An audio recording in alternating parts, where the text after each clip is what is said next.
एका विद्यार्थ्याने हा डाऊट मला पाठवलेला आहे बघा. बाजीरावने आपल्या शेताच्या 1/2 भागात ऊस लावला, 1/4 भागात सोयाबीन पेरले व उरलेल्या 16 एकर शेतात ज्वारी पेरली, तर त्याने किती एकर ऊस लावला असा प्रश्न आहे. बघा, सर्वप्रथम तुम्हाला एक गोष्ट समजून घ्यायचं आहे, की सुरुवातीला काय दिलं, बाजीराव कोणी असो XYZ, त्याने काय केलं, आपल्या शेताच्या, आता त्याच्याजवळ काहीतरी शेत आहे असं समजा, त्याच्या 1/2 भागात, 1/2 भागामध्ये त्याने काय केलं, ऊस लावला. ठीक आहे, ऊस लावला. त्याच्यानंतर त्याने 1/4 भागामध्ये सोयाबीन पेरली. कशाच्या? तर शेताच्याच. ठीक आहे.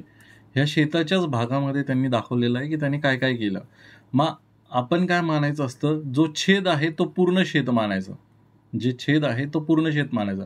इथे शेत किती होतं आहे 2, इथे शेत किती होतं आहे 4. म्हणजे 4 एकर, 2 एकर काहीतरी युनिट मानतोय आपण. तर आता शेत जे आहे ते नेहमी एकच असणार आहे. म्हणजे 2 किंवा 4 ह्या दोघांपैकी एक असणार आहे. मग आता एकतर ह्या दोघांच्या पाड्यात येणारी संख्या घ्यायची, एकतर ह्या दोघांच्या पाड्यात येणारी संख्या घ्यायची, किंवा लहान संख्येने जर मोठ्या संख्येला भाग जात असेल तर ती संख्या पूर्ण शेत मानायचं. म्हणजे काय मानायचं, की 4 एकक एवढं आपलं पूर्ण शेत आहे. काय आहे? पूर्ण शेत आहे. जे शेताचा जो एरिया आहे तो 4चा आहे. त्याच्यापैकी 1/2 भागात त्याने ऊस लावला.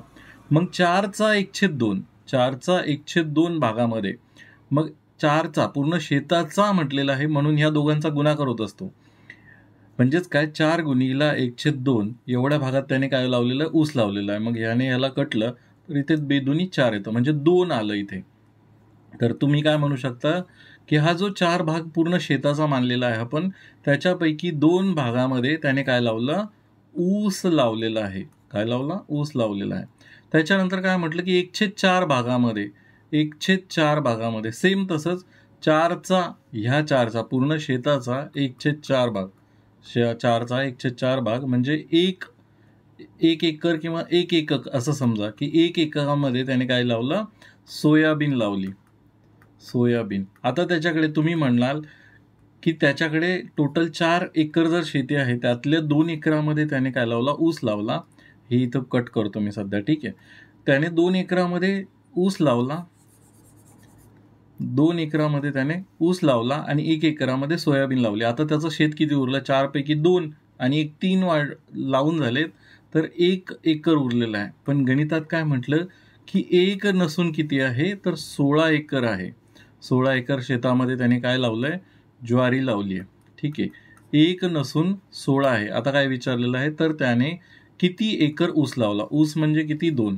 1 बरोबर 16, तर 2 बरोबर किती, तिरकस गुणाकार केला तर तुम्हाला डायरेक्ट भेटेल 2 गुणिले 16 म्हणजेच 32 एकर एवढं त्याने काय लावलेलं आहे, तर एवढ्या एकरावरती त्याने ऊस लावलेला आहे.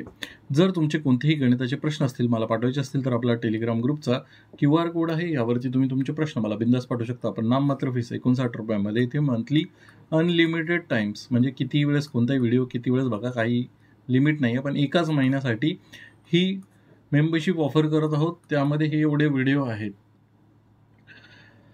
आणि विशेष बाब म्हणजे तुम्ही एकाच महिन्यात माझा कोर्स पूर्ण संपवू शकता. आपले WhatsApp चॅनल सुद्धा आहे, त्याला कनेक्ट होण्यासाठी तुम्ही राईट साईडचा QR कोड स्कॅन करू शकता. धन्यवाद.